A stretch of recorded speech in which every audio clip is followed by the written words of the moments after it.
Hello everyone guys, कैसे हैं आप लोग। उम्मीद करता हूं सब बढ़िया होंगे। सो गाइस, इन्वेस्टो प्राइड के एक ब्रांड न्यू वीडियो में आप लोगों का फिर से स्वागत है। इन गाइस, आज के इस वीडियो में हम लोग बात करने वाले हैं 3 ऐसे मिड कैप कैटेगरी के फंड के बारे में जिसमें अगर आप साल 2024 में इन्वेस्ट करते हैं तो लॉन्ग टर्म में आपको काफी शानदार तरीके से पैसे बना के दे सकता है। और ये तीनों ही मिड कैप कैटेगरी का फंड ऐसा फंड है जो कि हिस्टोरिकली काफी शानदार तरीके से आपको रिटर्न बना के दिया हुआ है।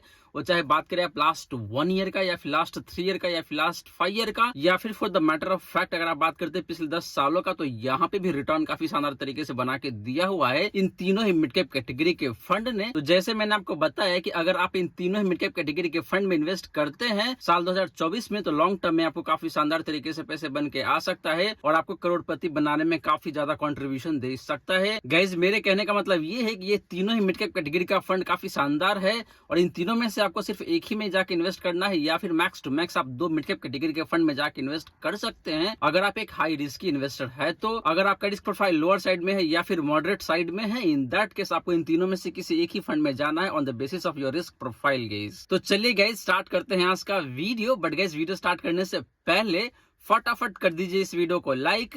एंड गाइज, आपने अभी तक चैनल को सब्सक्राइब नहीं किया हुआ है देन प्लीज सब्सक्राइब कीजिए चैनल को।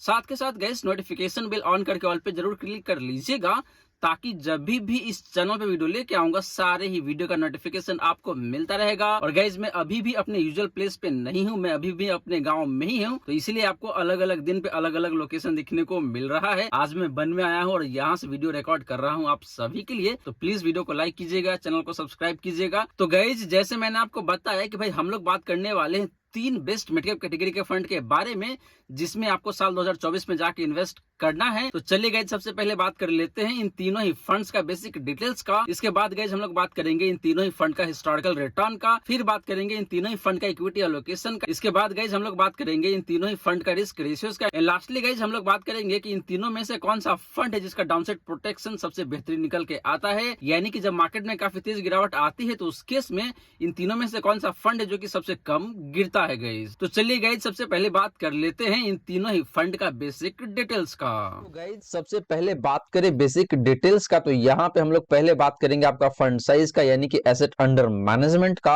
तो बात करेंगे इस पहला फंड यानी कि क्वांट मिड का फंड का फंड साइज का, तो वो है यहाँ पे आपका 4222 करोड़ का, जो कि देखे तो काफी रिजनेबल फंड साइज है। बात करेंगे इस मोतीलाल ओसवाल मिड का फंड साइज का, तो वो निकल के आ रहा है यहाँ पे आपका 7411 करोड़ का। तो गाइज इस फंड का भी फंड साइज देखे तो काफी रिजनेबल दिखने को मिल रहा है, कहीं कोई दिक्कत वाली बात नहीं है। एंड बात करेंगे लास्ट फंड का यानी कि निप्पॉन ग्रोथ फंड का फंड साइज का, तो वो निकल के आ रहा है यहाँ पे आपका 23,495 करोड़ का। तो गैस निप्पॉन ग्रोथ फंड का फंड साइज वैसे देखे तो काफी ज्यादा दिखने को मिल रहा है, लेकिन गैस मेरा प्लान यहाँ पे ये था कि भाई मैं निप्पॉन ग्रोथ फंड के बदले एचडीएफसी मिड कैप फंड को इंक्लूड करूँ आज के इस वीडियो में। लेकिन gas HDFC mid cap fund का जो फंड साइज है मोटा मोटी 56 करोड़ का हो चुका है, तो यही रीजन है जिसकी वजह से मैंने यहाँ पे निप्पॉन ग्रोथ फंड को चूज करा है ना कि एचडीएफसी मिड कैप फंड को। और गाइस अगर आप निप्पॉन ग्रोथ फंड को कंपेयर करेंगे एचडीएफसी मिड कैप फंड से, तो मोटा मोटी आधे से भी कम के फंड साइज पे मिल रहा है, तो ये काफी अच्छी बात है अगर आप एचडीएफसी मिड कैप फंड से कंपेयर करते हैं तो। लेकिन अगर आप इन तीनों को एक दूसरे से कंपेयर करते हैं, in that case quant mid cap fund and Motilal Oswal mid cap fund का फंड साइज ज्यादा बेहतर दिखने को मिल रहा है। लेकिन एचडीएफसी मिड कैप फंड के कंपैरिजन में निप्पॉन ग्रोथ फंड का भी फंड साइज देखे तो आधे से भी कम पे मिल रहा है, जो कि अच्छी बात है इस फंड का। गाइस और गाइस आपको बता दो कि कई बार फंड साइज ज्यादा होना बुरी बात भी नहीं होता है, इससे ये पता चलता है कि भाई बहुत सारे इन्वेस्टर इस फंड में पैसे इन्वेस्ट कर रहा है, तो कुछ न कुछ खास बात जरूर होगा उस फंड का, तभी लोग उसमें इन्वेस्ट कर रहे हैं। तो फंड साइज ज्यादा होना भी कई बार अच्छी बात ही होता है। लेकिन गाइस आपको एक पॉइंट और यहाँ पे ध्यान देने की जरूरत है कि भाई बहुत ज्यादा फंड साइज होने से फंड का जो परफॉर्मेंस है वो कहीं ना कहीं थोड़ा सा कम होने लगता है, क्योंकि ज्यादा फंड साइज होने से फंड मैनेजर को मैनेज करने में काफी डिफिकल्टी क्रिएट होता है, तो इसीलिए फंड का जो एफिशिएंसी है वो कम हो जाता है, फंड मैनेजर का भी एफिशिएंसी कम होता है एंड अल्टीमेटली रिटर्न पे इंपैक्ट पड़ जाता है नेगेटिव रूप में। तो गाइस फंड साइज की बात करें तो मुझे कहीं कोई दिक्कत लग नहीं रहा है, तीनों ही फंड का फंड साइज काफी अच्छा है। Quant mid cap fund and Motilal Oswal mid cap fund का फंड साइज काफी बेहतरीन दिखने को मिल रहा है। वहीं निप्पॉन ग्रोथ फंड का फंड साइज देखे तो वैसे थोड़ा सा हायर साइड में जरूर दिखने को मिल रहा है। बात करें गाइस एक्सपेंस रेशियो का, तो क्वांट मिड कैप फंड का एक्सपेंस रेशियो निकल के आता है यहाँ पे आपका 0.76% का। बात करें guys Motilal Oswal mid cap fund का एक्सपेंस रेशियो का, तो निकल के आ रहा है यहाँ पे आपका 0.65% का। एंड बात करें गाइस निप्पॉन ग्रोथ फंड का एक्सपेंस रेशियो का, तो निकल के आ रहा है यहाँ पे आपका 0.83% का। तो गाइस एक्सपेंस रेशियो देखें तो तीनों फंड का एक्सपेंस रेशियो काफी अच्छा है, 1% से कम है। लेकिन इन तीनों में देखें तो आपका जो मोतीलाल ओसवाल मिंट का फंड है इसका एक्सपेंस रेशियो सबसे बेहतरीन दिखने को मिल रहा है। लेकिन गाइस डिफरेंस बहुत ज्यादा नहीं है, तो एक्सपेंस रेशियो यहाँ पे डिसाइडिंग फैक्टर नहीं होना चाहिए। बात करें गाइस एज का, यानी कि तीनों ही फंड कितना पुराना फंड है, तो बात करेंगे आपका क्वांट मिड का फंड का, तो ये फंड लॉन्च हुआ था आपका जनवरी 2013 को। तो गाइस इस फंड को देखे तो मोर देन 10 ईयर हो चुका है। बात करेंगे आपका मोतीलाल ओसवाल मिंट का फंड का, तो ये फंड भी देखे तो 10 साल पुराना फंड है। ये फंड लॉन्च हुआ था आपका फरवरी 2014 में, तो मोटा मोटी 10 साल हो ही चुका है। बात करेंगे निप्पॉन ग्रोथ फंड का, तो ये फंड भी देखे तो मोटा मोटी 10 साल पुराना फंड है, या फिर कह लीजिए 10 साल से थोड़ा ज्यादा ही हो चुका है। तो एज वाइज देखे तो मुझे कहीं कोई दिक्कत लग नहीं रहा है। तीनों के तीनों फंड देखे तो काफी पुराना फंड है और काफी अच्छा ट्रैक रिकॉर्ड कैरी करता है। तो गाइस ये रही बात आपका इन तीनों ही फंड का बेसिक डिटेल्स का। और गाइस यहाँ पे देखे तो ओवरऑल तीनों ही फंड मुझे काफी अच्छा दिखने को मिल रहा है, कहीं कोई दिक्कत वाली बात नहीं है। लेकिन अगर आप कंपैरेटिव टर्म में देखते हैं तो क्वांट मिड का fund and Motilal Oswal mint का फंड ज्यादा बेहतर दिखने को मिल रहा है यहाँ पे।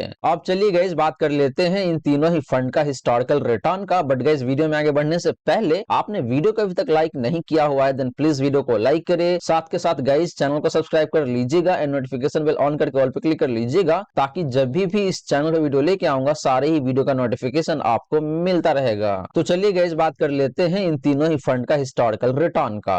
तो गाइस बात करें हिस्टोरिकल रिटर्न का, तो सबसे पहले बात करते हैं लास्ट 1 ईयर का। तो लास्ट 1 ईयर के केस में देखें तो क्वांट मिड का फंड का जो रिटर्न है गाइस जो निकल के आ रहा है यहाँ पे आपका 48.28% का। बात करें गाइस मोतीलाल ओसवाल मिंट का फंड का लास्ट 1 ईयर का रिटर्न का, तो निकल के आ रहा है यहाँ पे आपका 48.31% का। वहीं गाइस बात करें निप्पॉन ग्रोथ फंड का लास्ट 1 ईयर का रिटर्न का, तो वो निकल के आ रहा है यहाँ पे आपका 51.47% का। इन बात करें गाइस बेंचमार्क इंडेक्स का लास्ट 1 ईयर का रिटर्न का, तो वो निकल के आ रहा है यहाँ पे आपका 49.45% का। तो गाइस लास्ट 1 ईयर में देखें तो क्वांट मिड का फंड ने एंड मोतीलाल ओसवाल मिंट का फंड ने, इन दोनों ही फंड ने अपने बेंचमार्क इंडेक्स को मार्जिनली अंडर परफॉर्म करा हुआ है। लेकिन जैसे ही आप बात करते हैं निप्पॉन ग्रोथ फंड का, तो इसका परफॉर्मेंस काफी शानदार निकल के आता है लास्ट 1 ईयर में मोटा मोटी 51.5% का, जो कि बेंचमार्क इंडेक्स से भी देखे तो मोटा मोटी 2% ज्यादा रिटर्न है गाइस। तो गाइस ओवरऑल देखे तो लास्ट 1 ईयर में तीनों ही फंड का परफॉर्मेंस काफी अच्छा है। एक फंड ने अपने बेंचमार्क इंडेक्स को बीट करा हुआ है, वहीं बात करें बाकी के दो फंड का, तो इन दोनों फंड का भी रिटर्न देखे तो अपना जो बेंचमार्क इंडेक्स है उसी के आसपास में दिखने को मिल रहा है, तो ज्यादा का डिफरेंस नहीं है यहाँ पे। तो तीनों ही फंड काफी अच्छा परफॉर्म करा हुआ है लास्ट 1 ईयर में। बात करें गाइस पिछले 3 सालों का रिटर्न का, तो क्वांट मिड का फंड का जो रिटर्न है पिछले 3 सालों का, वो निकल के आ रहा है यहाँ पे आपका 38.67% का। मोतीलाल ओसवाल मिंट का फंड का पिछले 3 सालों का रिटर्न की बात करें गाइस, तो वो निकल के आ रहा है यहाँ पे आपका 36.57% का।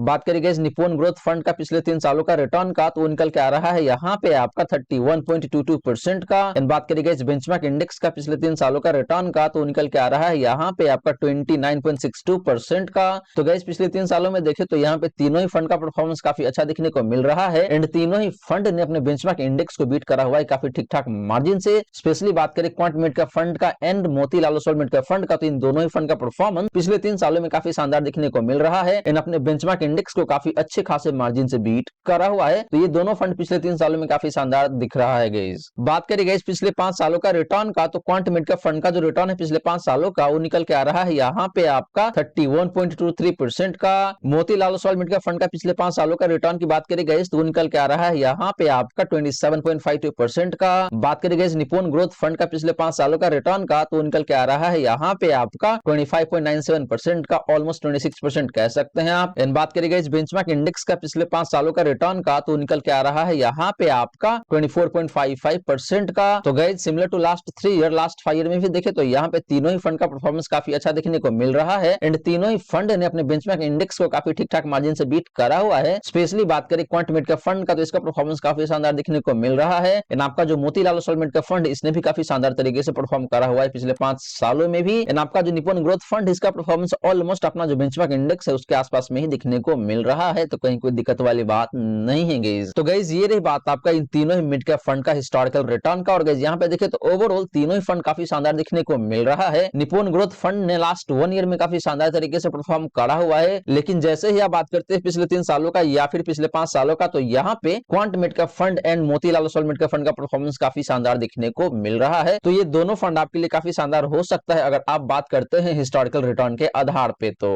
अब चलिए गाइस बात कर लेते हैं इन तीनों ही फंड का इक्विटी एलोकेशन का। तो गाइस बात करें इक्विटी एलोकेशन का, तो सबसे पहले बात करते हैं यहाँ पे आपका लार्ज कैप एलोकेशन का। तो बात करें गाइस पहला फंड का यानी कि क्वांट मिड का फंड का लार्ज कैप एलोकेशन का, तो निकल के आ रहा है यहाँ पे आपका 26.2% का। बात करें गाइस मोतीलाल ओसवाल मिड का फंड का लार्ज कैप एलोकेशन का, तो निकल के आ रहा है यहाँ पे आपका 23.27% का। एंड बात करें गाइस निप्पॉन ग्रोथ फंड का लार्ज कैप एलोकेशन का, तो निकल के आ रहा है यहाँ पे आपका 24.44% का। तो गाइस लार्ज कैप एलोकेशन की बात करें तो यहाँ पे तीनों ही फंड का एलोकेशन ऑलमोस्ट सिमिलर साइज दिखने को मिल रहा है। एक फंड का थोड़ा सा ज्यादा है तो दूसरे फंड का थोड़ा सा कम है, लेकिन मोटा मोटी आसपास में ही दिखने को मिल रहा है। तो लार्ज कैप एलोकेशन काफी अच्छा है तीनों ही फंड का, यहाँ पे कहीं कोई दिक्कत वाली बात नहीं है। बात करें गाइस मिड कैप एलोकेशन का, तो क्वांट मिड कैप फंड का जो मिड कैप एलोकेशन है गाइस निकल के आ रहा है यहाँ पे आपका 67.61% का। बात करें गाइस निप्पॉन ग्रोथ फंड का मिड कैप एलोकेशन का, तो वो निकल के आ रहा है यहाँ पे आपका 69.9% का, ऑलमोस्ट 70% कह सकते हैं आप। एंड बात करें गाइस निप्पॉन ग्रोथ फंड का मिड कैप एलोकेशन का, तो वो निकल के आ रहा है यहाँ पे आपका 60.38% का। तो गाइस तीनों ही फंड का मिड कैप एलोकेशन देखे तो 60 के रेंज में है, जो कि काफी अच्छी बात है। लेकिन गाइस यहाँ पे मुझे फंडामेंटल इश्यू आ रहा है कि भाई जो निप्पॉन ग्रोथ फंड है ये फंड मिड कैप में मोटा मोटी 60% पैसे डालता है, लेकिन रेगुलेटरी नॉर्म्स के हिसाब से एक मिड कैप कैटेगरी के जो फंड होता है उसको कम से कम 65% पैसे डालना पड़ता है मिड कैप कैटेगरी के स्टॉक्स में। लेकिन यहाँ पे निप्पॉन ग्रोथ फंड सिर्फ और सिर्फ आपका 60.38% ही पैसे डाल रहा है, जो कि मुझे रेगुलेटरी इशू लग रहा है इस फंड का। पता नहीं किस हिसाब से हो रहा है, ऐसा होना तो नहीं चाहिए। लेकिन गाइस ये 31 दिसंबर 2023 का डेटा है, उसके अकॉर्डिंग मैंने यहाँ पे प्लॉट करा है सारे के सारे डेटा। तो गाइस मिड कैप एलोकेशन की बात करें तो वैसे मुझे कहीं कोई दिक्कत लग नहीं रहा है, तीनों ही फंड का एलोकेशन काफी अच्छा दिखने को मिल रहा है मिड कैप कैटेगरी के स्टॉक्स में। बात करें गाइस आपका स्मॉल कैप एलोकेशन का, तो क्वांट मिड कैप फंड का जो स्मॉल कैप एलोकेशन है गाइस निकल के आ रहा है यहाँ पे आपका 0.74% का। बात करें guys Motilal Oswal mid cap fund का स्मॉल कैप एलोकेशन का, तो निकल के आ रहा है यहाँ पे आपका 4.08% का। एंड बात करें गाइस निप्पॉन ग्रोथ फंड का स्मॉल कैप एलोकेशन का, तो निकल के आ रहा है यहाँ पे आपका 15.83% का। तो गाइस स्मॉल कैप एलोकेशन की बात करें तो निप्पॉन ग्रोथ फंड सबसे ज्यादा पैसे डाल रहा है स्मॉल कैप कैटेगरी के स्टॉक्स में। तो गाइस इस फंड का एलोकेशन यहाँ पे ज्यादा है और मिड कैप में थोड़ा सा कम दिखने को मिल रहा है। तो यही रीजन है जिसकी वजह से मुझे लगता है कि भाई लास्ट 1 ईयर में निप्पॉन ग्रोथ फंड का परफॉर्मेंस काफी शानदार दिखने को मिल रहा था, क्योंकि ये फंड स्मॉल कैप कैटेगरी के स्टॉक्स में मोटा मोटी 16% पैसे डालता है और स्मॉल कैप स्टॉक्स काफी ज्यादा रिटर्न देता है और कई बार आपको काफी ज्यादा लॉस भी बना के दे सकता है। तो इस एंगल से देखते हैं तो निप्पॉन ग्रोथ फंड थोड़ा सा ज्यादा रिस्की फंड निकल के आता है। वही बात करें क्वांट मिड का फंड का, तो ये फंड मुझे थोड़ा सा कम रिस्की दिखता है, क्योंकि यहाँ पे लार्ज कैप एलोकेशन भी काफी शानदार है, मिड कैप एलोकेशन भी देखे तो काफी शानदार दिखने को मिल रहा है एंड स्मॉल कैप में काफी कम पैसे डालता है। तो इस अकॉर्डिंग देखते हैं तो ये फंड थोड़ा सा कम रिस्की दिखता है। एंड आपका जो मोतीलाल ओसवाल मिड का फंड है ये फंड बीच का फंड दिखने को मिल रहा है कि भाई यहाँ पे बहुत ज्यादा रिस्क भी नहीं है और बहुत कम रिस्क भी नहीं है, बीच बीच का देखने को मिल रहा है। तो ये फंड भी काफी शानदार हो सकता है। गाइस रिस्क लेवल कैसा है ये आपको आगे चल के पता चलेगा जब हम लोग बात करेंगे डिफरेंट रिस्क रेशियोज का। तो गाइस ये रही बात आपका इन तीनों ही फंड का इक्विटी एलोकेशन का। और गाइस यहाँ पे देखें तो ओवरऑल तीनों ही फंड काफी अच्छा दिखने को मिल रहा है। लेकिन गाइस बात करें आपका निप्पॉन ग्रोथ फंड का, तो ये फंड मुझे थोड़ा सा ज्यादा रिस्की लगता है, क्योंकि ये स्मॉल कैप कैटेगरी के स्टॉक्स में भी पैसे डाल रहा है। तो यहाँ पे रिटर्न भी आपको ज्यादा बन सकता है और कई बार ऐसा भी मौका आएगा जहां पे आपको लॉस भी ज्यादा बन के आ सकता है। तो ये फंड ज्यादा रिस्की फंड हो सकता है। अब चलिए गाइस बात कर लेते हैं इन तीनों ही फंड का डिफरेंट रिस्क रेशियोज का। तो गाइस बात करें रिस्क रेशियोज का, तो सबसे पहले बात करते हैं यहाँ पे आपका स्टैंडर्ड डिवीजन का। तो बात करें गाइस पहला फंड का यानी कि क्वांट मिड का फंड का स्टैंडर्ड डिवीजन का, तो निकल के आ रहा है यहाँ पे आपका 16.68 का। बात करें गाइस आपका मोतीलाल ओसवाल मिड का फंड का स्टैंडर्ड डिवीजन का, तो निकल के आ रहा है यहाँ पे आपका 14.33 का। वहीं गाइस बात करें निप्पॉन ग्रोथ फंड का स्टैंडर्ड डिवीजन का, तो निकल के आ रहा है यहाँ पे आपका 14.71 का। एंड बात करें गाइस कैटेगरी एवरेज का स्टैंडर्ड डिवीजन का, तो निकल के आ रहा है यहाँ पे आपका 14.6 का। तो गाइस स्टैंडर्ड डिवीजन की बात करें तो आपका जो पहला फंड यानी कि क्वांट मिड का फंड के अलावा जो बाकी दो फंड है दोनों फंड का स्टैंडर्ड डिवीजन काफी अच्छा दिखने को मिल रहा है। एंड अपना जो कैटेगरी एवरेज है उससे कम है या फिर उसके आसपास में दिखने को मिल रहा है। इसका मतलब ये है कि भाई इन दोनों ही फंड का रिटर्न काफी कम वोलेटाइल रहता है या फिर जो कैटेगरी एवरेज का रिटर्न है उसी के आसपास में वोलेटाइल रहता है। लेकिन गाइस बात करें आपका क्वांट मिड का फंड का, तो इसका स्टैंडर्ड डिवीजन सबसे ज्यादा है। इसका मतलब ये है कि भाई इस फंड का रिटर्न काफी ज्यादा वोलेटाइल रहता है। बात करें गाइस शार्प रेशियो का, तो क्वांट मिड का फंड का जो शार्प रेशियो है जो निकल के आ रहा है यहाँ पे आपका 1.66 का। मोतीलाल ओसवाल मिड का फंड का शार्प रेशियो की बात करें गाइस तो निकल के आ रहा है यहाँ पे आपका 1.92 का। बात करें गाइस निप्पॉन ग्रोथ फंड का शार्प रेशियो का, तो निकल के आ रहा है यहाँ पे आपका 1.71 का। इन गाइस बात करें कैटेगरी एवरेज का शार्प रेशियो का, तो निकल के आ रहा है यहाँ पे आपका 1.44 का। तो गाइस शार्प रेशियो की बात करें तो वैसे तीनों फंड का शार्प रेशियो काफी अच्छा दिखने को मिल रहा है अपने कैटेगरी एवरेज के कंपैरिजन में। लेकिन बात करेगा जिन तीनों में से एक बेस्ट फंड का on the basis of Sharpe ratio, तो फंड निकल के आ रहा है यहाँ पे आपका मोतीलाल ओसवाल मिड का फंड, जिसका शार्प रेशियो है यहाँ पे आपका 1.92 का। वहीं गाइस बात करें क्वांट मिड का फंड का निप्पॉन ग्रोथ फंड का शार्प रेशियो का, तो इन दोनों फंड का शार्प रेशियो मोटा मोटी आसपास में ही दिखने को मिल रहा है, तो बहुत ज्यादा का फर्क नहीं है। तो गाइस आप रेशियो के बेसिस पे देखें तो सबसे बेस्ट फंड मुझे यहाँ पे लग रहा है आपका Motilal Oswal mid cap fund. Guys बात करें गाइस अल्फा का, तो क्वांट मिड कैप फंड का जो अल्फा है गाइस जो निकल के आ रहा है यहाँ पे आपका 7.11% का। Motilal Oswal mid cap fund का अल्फा की बात करें गाइस तो निकल के आ रहा है यहाँ पे आपका 8.75% का। बात करें गाइस निपुण ग्रोथ फंड का अल्फा का, तो निकल के आ रहा है यहाँ पे आपका 3.78% का। इन बात करें गाइस कैटेगरी एवरेज का अल्फा का, तो निकल के आ रहा है यहाँ पे आपका 0.18% का। तो गाइस अल्फा के केस में भी देखें तो तीनों फंड का अल्फा काफी शानदार दिखने को मिल रहा है अगर आप कंपेयर करते हैं कैटेगरी एवरेज से तो। लेकिन गाइस बात करें सबसे बेहतरीन फंड का on the basis of alpha, तो फंड निकल के आता है यहाँ पे आपका Motilal Oswal mid cap fund, जिसका अल्फा यहाँ पे आपका मोटा मोटी 9% का। तो गाइस ये रही बात आपका इन तीनों ही फंड का डिफरेंट रिस्क रेशियोज का। और गाइस यहाँ पे देखें तो मुझे overall Motilal Oswal mid cap fund सबसे बेहतरीन दिखने को मिल रहा है क्योंकि इस फंड का डिविजन भी कम है, साफ रेशियो भी देखे तो सबसे बेहतरीन है, एन अल्फा भी देखे तो सबसे बेहतरीन निकल के आ रहा है। तो ये फंड रिस्क रेशियोज के मामले में आपके लिए सबसे बेहतरीन हो सकता है, यानी कि इस फंड का रिटर्न भी काफी कम वोलेटाइल है। इस फंड का रिटर्न अपने रिस्क के कंपैरिजन में काफी शानदार निकल के आ रहा है। एन अल्फा भी देखे तो काफी शानदार है। इसका मतलब ये कि इस फंड का रिटर्न अपने बेंचमार्क इंडेक्स के कंपैरिजन में भी काफी शानदार तरीके से निकल के आता है अगर आप बात करते हैं पिछले 3 सालों का रिटर्न का। तो गाइज ये रही बात आपका इन तीनों ही फंड्स का रिस्क रेशियोज का। अब चलिए गाइज बात कर लेते हैं इन तीनों ही फंड का डाउनसाइड प्रोटेक्शन का या फिर अपसाइड रेशियो का। तो गाइज बात करें कैप्चर रेशियो का, तो यहाँ पे हम लोग पहले बात करेंगे आपका अपसाइड रेशियो का। तो गाइज बात करें पहला फंड यानी कि क्वांट मिड का फंड का अपसाइड रेशियो का, तो निकल के आ रहा है यहाँ पे आपका 107 का। बात करें गाइज मोतीलाल ओसवाल मिड का फंड का अपसाइड रेशियो का, तो निकल के आ रहा है यहाँ पे आपका 99 का। वहीं बात करें गाइज निपुण ग्रोथ फंड का अपसाइड रेशियो का, तो निकल के आ रहा है यहाँ पे आपका 103 का। एंड बात करें गाइज कैटेगरी एवरेज का अपसाइड रेशियो का, तो निकल के आ रहा है यहाँ पे आपका 92 का। तो गाइज अपसाइड रेशियो की भी बात करें तो यहाँ पे तीनों ही फंड का अपसाइड रेशियो काफी अच्छा दिखने को मिल रहा है। इन अपने कैटेगरी को काफी अच्छे खासे मार्जिन से बीट करा हुआ है इन तीनों ही फंड ने in case of upside ratio. But guys बात करें सबसे बेहतरीन फंड का on the basis of upside ratio, तो फंड निकल के आता है यहाँ पे आपका क्वांट मिड का फंड, जिसका अपसाइड रेशियो है यहाँ पे आपका 107 का। और गाइज आपको बता दूं कि एक फंड का अपसाइड रेशियो जितना ज्यादा होता है 100 के ऊपर उतना ही बेहतर माना जाता है। इससे ये पता चलता है कि भाई वो पर्टिकुलर फंड जब मार्केट में काफी तेजी रहता है तो अपने बेंचमार्क इंडेक्स को काफी अच्छे खासे मार्जिन से बीट करता है। तो यहाँ पे क्वांट मिड का फंड एंड निपुण ग्रोथ फंड का अपसाइड रेशियो सबसे बेहतरीन दिखने को मिल रहा है। बात करें गाइस डाउनसाइड प्रोटेक्शन का या फिर डाउनसाइड रेशियो का, तो क्वांट मिड का फंड का जो डाउनसाइड रेशियो है जो निकल के आ रहा है यहाँ पे आपका 72 का। मोतीलाल ओसवाल मिड का फंड का डाउनसाइड रेशियो की बात करें गाइस तो निकल के आ रहा है यहाँ पे आपका 44 का। बात करें गाइस निपुण ग्रोथ फंड का डाउनसाइड रेशियो का, तो निकल के आ रहा है यहाँ पे आपका 79 का। एंड बात करें गाइस कैटेगरी एवरेज का डाउनसाइड रेशियो का, तो निकल के आ रहा है यहाँ पे आपका 89 का। तो गाइस डाउनसाइड रेशियो की भी बात करें तो यहाँ पे तीनों ही फंड का डाउनसाइड रेशियो काफी अच्छा है in comparison with category average. लेकिन बात करें गाइस सबसे बेहतरीन डाउनसाइड रेशियो का, तो निकल के आ रहा है यहाँ पे आपका Motilal Oswal mid cap fund का जो है आपका 44 का। एंड गाइस आपके नॉलेज के लिए बता दूं कि एक फंड का डाउनसाइड रेशियो 100 के नीचे जितना कम होता है उतना ही अच्छा माना जाता है। इसे ये पता चलता है कि भाई वो पर्टिकुलर फंड जब मार्केट में काफी तेज गिरावट आती है तो उस केस में काफी कम गिरता है अपने बेंचमार्क इंडेक्स के कंपैरिजन में। तो Motilal Oswal mid cap fund का डाउनसाइड रेशियो सबसे कम है, इसका मतलब ये है कि भाई ये फंड काफी कम गिरता है जब मार्केट में काफी तेज गिरावट आती है।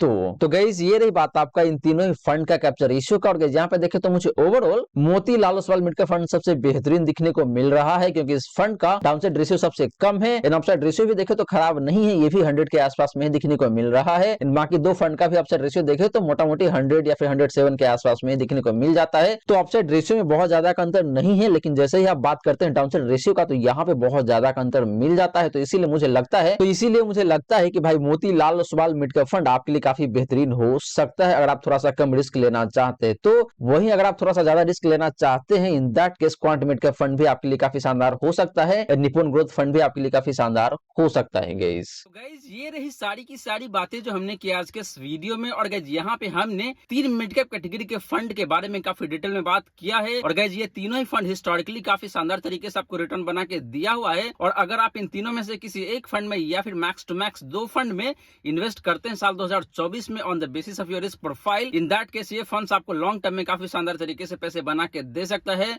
और आपको करोड़पति बनाने में काफी अच्छा खासा कंट्रीब्यूशन आपको दे सकता है। तो गाइज जाइए आप सभी लोग इस फंड में जाके इन्वेस्ट कीजिए, लेकिन गाइज इन्वेस्ट करने से पहले ध्यान रहे आपको खुद भी अपना रिसर्च कर लेना है, उसके बाद ही जाके इन्वेस्ट करना है। तो गाइज आशा करता हूँ जितनी भी बातें मैंने बताने की कोशिश किया है सारी की सारी बातें आपको समझ में आ गया होगा। मन में अगर कोई डाउट है, कोई क्वेश्चन है तो कमेंट सेक्शन में पूछ लीजिएगा। वहीं गाइज वीडियो अच्छी लगी हो तो वीडियो को लाइक करके अप्रिशिएट जरूर करें। एंड गाइज आपने चैनल को अभी तक सब्सक्राइब नहीं किया हुआ है देन प्लीज सब्सक्राइब कीजिए इस चैनल को। साथ के साथ गाइस नोटिफिकेशन बेल ऑन करके ऑल पे क्लिक कर लीजिएगा, ताकि जब भी इस चैनल पे वीडियो लेके आऊंगा सारे ही वीडियो का नोटिफिकेशन आपको मिलता रहेगा। So guys thank you so much for watching this video. मिलते हैं अगले वीडियो में। जय हिंद, जय भारत।